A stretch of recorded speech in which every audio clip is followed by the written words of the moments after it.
right? It's not like we ask for 4 pages, so you have to throw everything under the sun in there.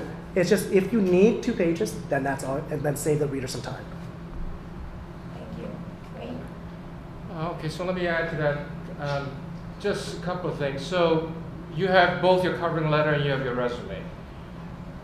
If you're applying for there are lots of jobs in government. I spend probably more than half my time writing notes, speeches, briefing notes, and all that. So writing and communication skills is very important. So you need to be able to show that in your covering letter, not a standard covering letter, but you need to be able to show your communication and your writing skill in your covering letter. Your resume can be point form, and that's fine. You know, particularly where you have a lot of things that you want to bring to the forefront, point from a strength, but your covering letter has to indicate at least you have some communication skills and you have the ability to sell yourself. I think that's kind of pretty important. I think so far, the thing I really want to talk about is that so far we've talked about the formal processes of applying for a job in government, and there are lots of formal processes. But unfortunately, formal process, I'll give an indication of my experience.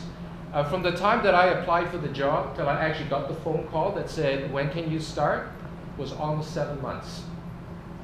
So what do, right? I mean, I was actually about, the company I was working for Canada Life at the time, and Canada Life was bought by Great West. I actually had an offer in hand from Great West to move to London, to London Life in order to do the same work I was doing.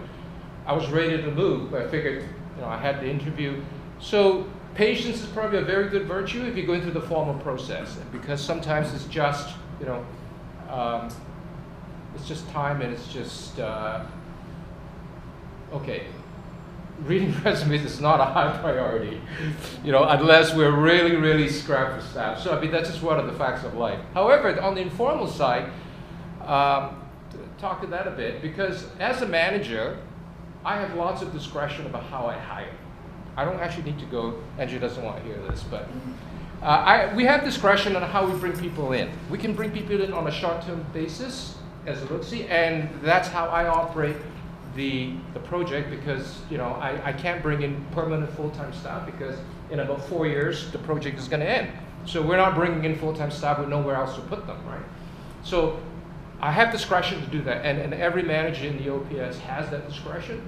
So part of the informal process is to actually pick up the phone in an area you might want to, and I think I don't want to talk for everybody, at least I'm open, and in my ministry and in my home position, and my directors and my ADM is open to talking to people who say, you know what, I'm kind of interested, I'm looking at the area of what you're doing, I'm interested in child welfare, or I'm interested in working in a big department.